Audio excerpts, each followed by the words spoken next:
Watch what's approaching, the supreme moment. Reality striking closer than it seems, don't it? Go ahead, it's for the taking if you want it. If not, the dream dies and you'll be forever haunted. Then confront it. What's good? With the latest data download, we do have some additional information that has been leaked out for the upcoming Saiyan Day celebration, and definitely appreciate the information from Datago4. This guy's been heavily reliable when it comes to the latest information, so certainly appreciate that. And the compiled data and information will be based on the info that he put out. So let's go ahead and talk about some of the Saiyan Day news that have been leaked out so far. And I waited a little bit just to make sure the majority of the stuff was covered. So I think we're at a good point where we know a good portion of the stuff coming up. So with the maintenance, first of all, the LR Babidi and Dabra unit, it has been fixed. Whatever the bugs and glitches occurring has been fixed, so that's been taken care of. And upon following maintenance, we did have a data download of about 110 megabytes, and it was related to the Goku Day Celebration, or you know, Gohan, Goku, and Goten Day Celebration coming up very soon. So again, we're going to talk about all the stuff available. First being the EZA for the free-to-play intelligence Raditz unit. A little bit surprising, but you know, definitely appreciate, and definitely helps out some of the decks, especially when it comes to maybe the World Tournament settings in some cases. So let's talk about the improvements. So for the leader skill, it's going to be low-class warriors category key plus 4 HP and defense increase of 60%, and then attack increase of 100%.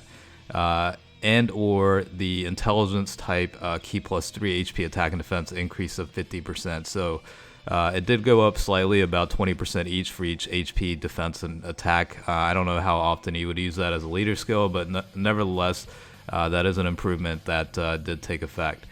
In terms of the super attack, is actually pretty decent.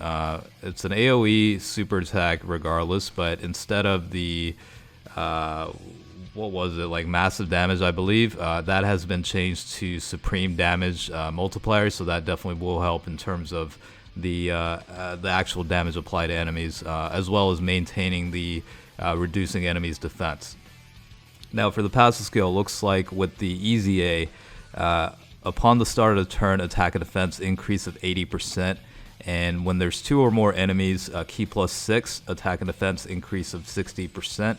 And then super type enemies, attack and defense minus 10%. So definitely some pretty decent improvements. Yeah, it'll be interesting to see the utilization of this guy coming up upon the EZA on, you know, scenarios like the World Tournament, or even like, you know, Battle Road. I'm not quite sure how this guy would perform on Super Battle Road, but I think it'll be interesting to test out and see how he does.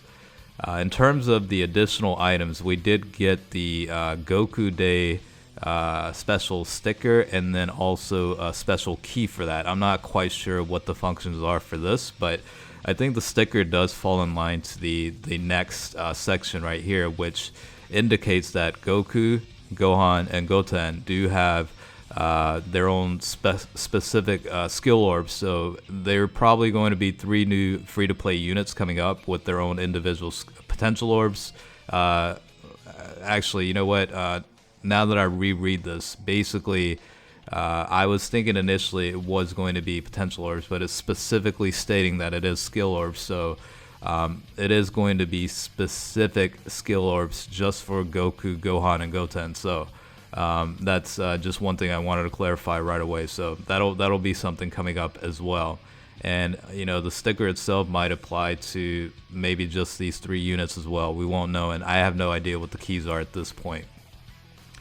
Alright, one of the last things here is the Legendary Goku Battle. We do have some new category missions available or coming up upon, you know, the release of Goku Day, so let's talk about it. And I'll talk about the individual mission requirements as well. So the first one is the future category. So basically just clear it with at least 6 units within the future category, and you'll get those items, you know, 5 of the tickets for the Goku banner, and then the 5 Dragon Stones out of that. This one is the androids category, and the next one being the Wicked Bloodline, as you can see right here. We have a few more. This one is going to be Time Travelers, Goku's family, Vegeta's family for this one, Super Saiyan, and the Android Cell Saga for that one, and then Kamehameha as well as the Last Resort category. So we do have 1, 2, 3, 4, 5, 6, 7, 8, 9, 10 new missions based on the categories you need to beat it by.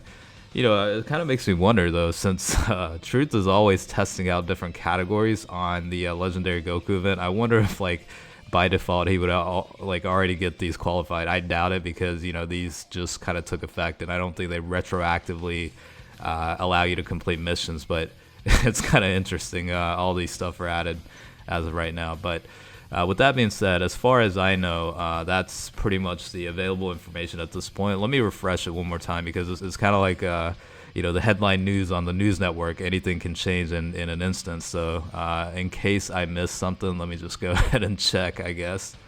I don't think so at this point. I think that's the available information we have, so it looks like it is. Again, some stuff to look forward to with Goku Day. I know Goku Day every year it necessarily isn't the biggest celebration period throughout the year, but I think it'll keep us busy enough to be somewhat occupied. So hopefully you found this information helpful, and as always, I do appreciate you watching, and yeah, definitely stay tuned for the next one coming up at some point. All right, I'll catch you guys later.